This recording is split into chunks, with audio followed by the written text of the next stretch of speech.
ବୁଝିଲେ ନାହିଁ ଥାନା ଗଲା କିଛି ବୁଝିଲେ ନାହିଁ ଫରୱାର୍ଡ କରିଦେଲେ ମୋ ଅଟୋ କାର୍ଡ अरेस्ट कराला अरेस्ट करा गोटे दिन पर संपर्क मैंने आसिले बापा सेठिका सरपंच पीसी कौन सब आसिले 4-5 आसिले वीरेन्द्र सहित कथा गला तार दिन मुझे गली पुणी थाना गला कथबार्ता सब एपट सेपट देखा कहार कथबार्ता एपट सेपट देखा वीरेन्द्र सर मुर्मू सर कथबार्ता सब ये है तापर से रातिर एक कथा कहले आम छाड़ी दे परिया आम फरवर्ड कर दे परिया किंतु ताको संदेह लगी आम धारणा से बसते 15 दिन हेलाणी निखोज अछंती प्रियदर्शिनी दास खंतापड़ा थाना रे मामू कमलाकांत दासଙ୍କ लिखित अभियोग पर भी मिलुनी खोज खबर।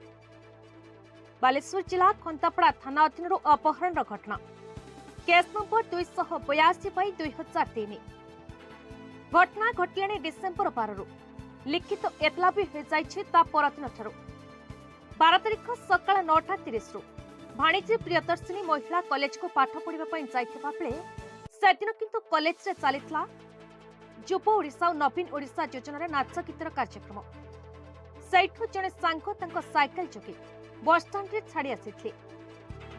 खोज खबर नेबारो परिवार जानिबाकू पाइले धामरा अंचल जने 18 वर्षर युवक तांको अपहरण करि नैथिबा मिलिला सूचना। बहुत छानबीन परे पुओ को गिरफ्त करागला। पुलिस छाड़ी देबा कथा जानिपारी धारणा बसिले मामूंक सहित किछि ग्रामवासी तापर अभियुक्त हेले कोर्ट फरवर्ड। पुलिस आगे अभियुक्त फेरार कराई नैथिबा कथा स्वीकार करिथिबा बेले झियो प्रियदर्शिनी मिलुनी खोज खबर येने परिवार विभिन्न आशंका मध्य थिबा बेले घटना संपर्क में बालेश्वर एसपी को एने करिसंती लिखित अभियोग। सूचना प्रकाश प्रियदर्शिनी 16 वर्षर अप्राप्त कुमारी होइथिबा बेले मामू कमलाकांत घरे रही पिलाटी बेलू पाठ पढ़ी आसुଥିଲେ। अभियुक्त गिरफ हेबार परदिन धामनगर को किछि लोक आलोचना पुलिस व्यवहार में परिवर्तन परिवार आशंका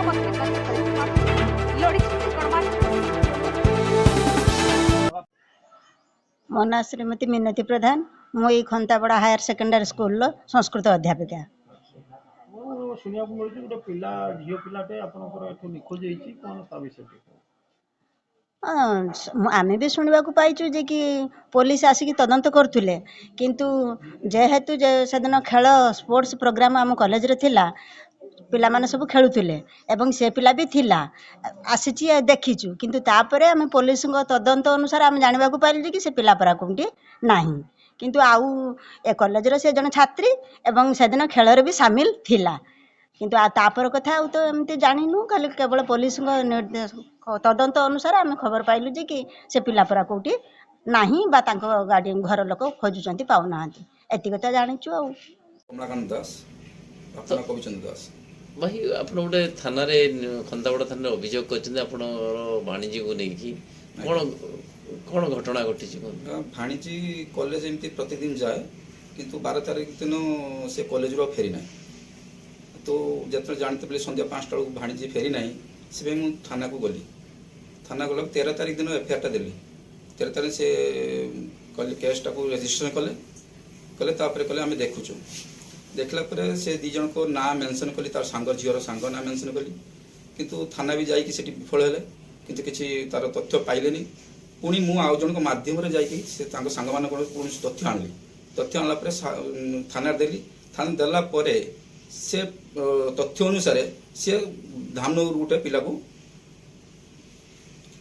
अरेस्ट कले कि अरेस्ट कला पर आज की 6-7 दिन है तार कौन तथ्य भी मिल पाला ना कि से टुका मानला जे मु झील को नहीं किंतु भद्र नहीं छाड़ी भद्र कौन गला जाने कि झील को झी मारी कि बंची एटा आम कन्फर्म नुह तो आ गोटे गोटे दिन राति 9टा बेले थाना आगे आपण मैंने धारणा देते कौन धारणा ये जे किंतु जे वीरेन्द्र सर जे आईसी अच्छा सी कहले जे आमर आईन अच्छी आम दरकार छाड़ी दे परिया तापर आम रिटर्न कर आनी परिया किंतु दरकार पड़े फरवर्ड कर परिया यही कथा नहीं कि आम धारणा बसते तो तार आईन एटा अच्छी कि ना आम तो कन्फर्म नुह ना कि सार अनुसार आम धारणा से अनुसार बसिलु धारणा पर कौन है धारणा पर सार कहले जे आप बसतु कि 10 दिन 15 दिन एसपी सहित कथा आप बसतु जदि आप अपेक्षा करेंगे तार तार तार ये रिकवरी कर ଆପଣ ବ୍ୟସ୍ତ ହେଇକି ଆପଣ କହୁଛନ୍ତି ଏଟା ଧାରଣା ବସୁଛନ୍ତି, ଆପଣ ଧାରଣା ଉଠି ଯାଆନ୍ତୁ, ଏ କଥା ସେ ମୋତେ କହିଲେ।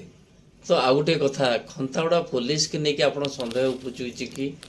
ହଁ ନିହାତି, କାହିଁକିନା ମୁଁ ଫାଷ୍ଟ ଯେତେବେଳେ ଗଲି ସେ ତାଙ୍କର କଥାବାର୍ତ୍ତା ମୋତେ ନିଜକୁ ସନ୍ତୁଷ୍ଟ ଲାଗିଲାନି, କିନ୍ତୁ ମୋର ବହୁତ ସନ୍ଦେହ ଲାଗୁଛି, କାହିଁକିନା ଏବେ ଧାରଣା ପରେ ସେ ଭଲ କଥାବାର୍ତ୍ତା କରୁଛନ୍ତି, ଭଲ ଇଏ କରୁଛନ୍ତି, ତାପରେ ଦେଖିଲା ପିଲାଟାକୁ ଫରୱାର୍ଡ କରିଦେଉଛନ୍ତି।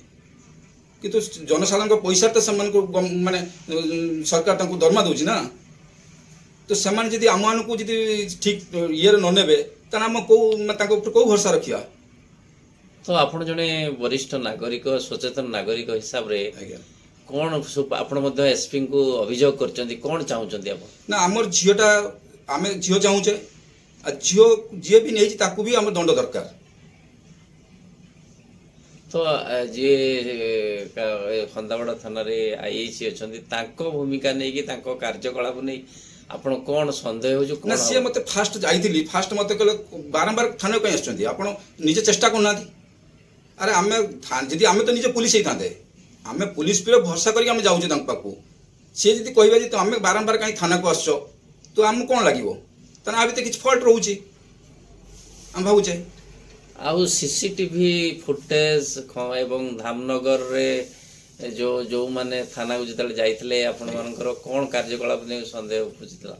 ନା ଆମେ ଯେତେବେଳେ ଧାମନଗର ଗଲୁ, ସାର୍ ଦେଲା ପରେ ସେ ଯେଉଁ ମୋବାଇଲ ନମ୍ବର ଦେଲେ, ସେ ମୋବାଇଲ ନମ୍ବର ଟ୍ରାକିଂରେ ସେ ଟୁକାକୁ ଉଠାଗଲା। ଉଠାଲା ପରେ ସେ ସାଥିରେ ତାଙ୍କ ସହିତ ଗଲୁ, ଧାମନଗର ଥାନାରୁ ସେ ପୁଲିସ ନେଇକି ସେ ଟୁକାକୁ ରେଡ୍ କରାଗଲା, ଚଢ଼ଉ କରାଗଲା। କଲା ପରେ ସେ ଟୁକା ଦୌଡ଼ି ପଳେଇଲା। ଦୌଡ଼ି ପଳେଇଲା ପରେ ପୁଲିସମାନେ ତାଙ୍କୁ ମାଡ଼ି ବସି ତାକୁ ଧରିଲେ। ଦେଲା ପରେ ଧିନିକି ଆସିଲେ। ଆସିଲା ପରେ ତାକୁ ପଚରା ଗଲା ପରେ ସେ କହିଲା ଯେ ମୁଁ ଯାଇଛି, ତାଙ୍କୁ ଝିଅକୁ ନେଇଛି, କଲେଜରୁ ନେଇଛି, କିନ୍ତୁ ଭଦ୍ରକରେ ଓହ୍ଲେଇଛି ବନ୍ଦ ଛକରେ, କିନ୍ତୁ ସିଏ କାର୍ଡ ଗଲା ମୁଁ ଜାଣି ନାହିଁ। ଆଉ ଗୋଟେ କଥା, ଆପଣ ଏଫଆଇଆରରେ ମାନେ ସ୍ପଷ୍ଟ ଭାବରେ ଲେଖିଛନ୍ତି ଆପଣଙ୍କ ଭାଣିଜୀଙ୍କର 2 ସାଙ୍ଗ 2 ଝିଅ ଯେ ତାଙ୍କ କଣ୍ଟାକ୍ଟ ନମ୍ବର ବି ଦେଇଛନ୍ତି, ସେମାନଙ୍କୁ ପୋଲିସ ଇଣ୍ଟରଗେସନ କରିଛି କି? ହଁ ସାର୍ କହୁଥିଲେ, ମୁର୍ମୁ ସାର୍ କହୁଥିଲେ ଯେ ମୁଁ ଯାଇଥିଲି, ସିଏ କିନ୍ତୁ ମନା କଲେ ଯେ ଆମର କିଛି ଜାଣିନୁ। ତାପରେ ବି ମୁଁ କହିସାରିଲା ପରେ ବି ସାର୍ ତାଙ୍କୁ ଥାନାକୁ ଡକେଇଥିଲେ। ସେ ଝିଅ ଦିଟା ବି ଥାନାକୁ ଆସିନାହାନ୍ତି, କିନ୍ତୁ ସେମାନେ ତାଙ୍କ ଗାର୍ଡିଆନ ଆସୁନାହାନ୍ତି, ସେମାନେ ଆସୁନାହାନ୍ତି କି ଫୋନ୍ ବି ରିସିଭ୍ କରୁନାହାନ୍ତି ମୁର୍ମୁ ସାର୍ କହିବା ଅନୁସାରେ। ତ ସନ୍ଦେହ ଆପଣ ସେ ପିଲାମାନଙ୍କ ଉପରେ ଆସୁଛି କି? ପିଲାମାନେ ଜାଣିଛନ୍ତି ସମସ୍ତେ, କନଫର୍ମ ମୁଁ ଜାଣିଛି, କାହିଁକି ଯେହେତୁ ଆମେ ଯାଇଥିଲୁ ସେ ମନା କଲେ, କିନ୍ତୁ ଥାନାରୁ ଯାଇଥିଲେ ସେମାନେ ମନା କଲେ ଆମେ ଜାଣିନୁ। କିନ୍ତୁ ଆଉ ଜଣଙ୍କ ମାଧ୍ୟମରେ ତାଙ୍କୁ ରେକର୍ଡିଂ କରାହେଲା କଥାଟାକୁ, କିଛି କଥା ମୋବାଇଲ ନମ୍ବର ସେ ଟୁକା ନମ୍ବର ସେ ତା ସାଙ୍ଗମାନେ ଦେଲେ, ସେମାନଙ୍କୁ ମୁଁ ସାର୍ଙ୍କୁ ଥାନାରେ ଦେଲି। ଥାନା ଦେଲା ପରେ ସେ ଟୁକା ସହିତ ସାର୍ କଥା ହେଲେ, ମୁର୍ମୁ ସାର୍ କଥା ହେଲେ।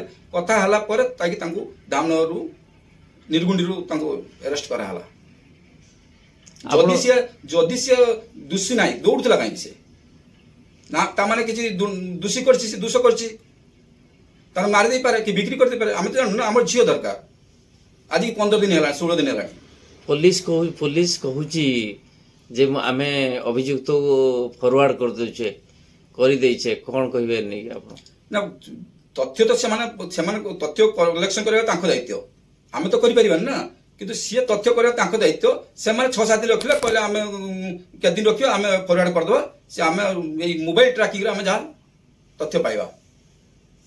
ଯଦି ଯିଏ ଜଣେ କହୁଛି ଯେ ମୁଁ ନେଇଛି ବୋଲି, ଝିଅକୁ ନେଇଛି ବୋଲି, କିନ୍ତୁ ଭଦ୍ର ଛାଡ଼ିଛି, ଭଦ୍ର ସିଏ କୋଉ ଛାଡ଼ିଛି? କିନ୍ତୁ ସିଏ ତ ନିଜେ କହୁଛି ମୁଁ ଭଦ୍ର, ସିଏ ସୁର ଛାଡ଼ିପାରେ କି ଭୁବନେଶ୍ୱର ଛାଡ଼ିପାରେ, କଟକ ଛାଡ଼ିପାରେ, ବୁଝିଲେ, କି ମର୍ଡର କରିପାରେ କି ବିକ୍ରି କରିପାରେ।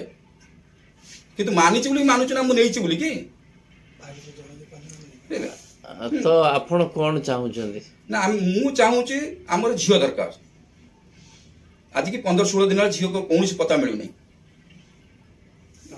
ତାମାନେ ସେ ଜଣେ ମାନୁଛି ମୁଁ ନେଇଛି ବୋଲିକି, ସିଏ ସିଏ ରହିପାରେ କି ତା 4-5 ଜଣ ନେଇକି କିଡନାପ୍ କରିପାରେ, କିଛି କିସ କରିଛି ସିଏ ତ ଜାଣିଥିବ ନା କିଛି କରିଛି। ବାଲେଶ୍ୱର ଜିଲ୍ଲାରୁ ନିହାର ରଞ୍ଜନଙ୍କ ରିପୋର୍ଟ, ଭାରତ।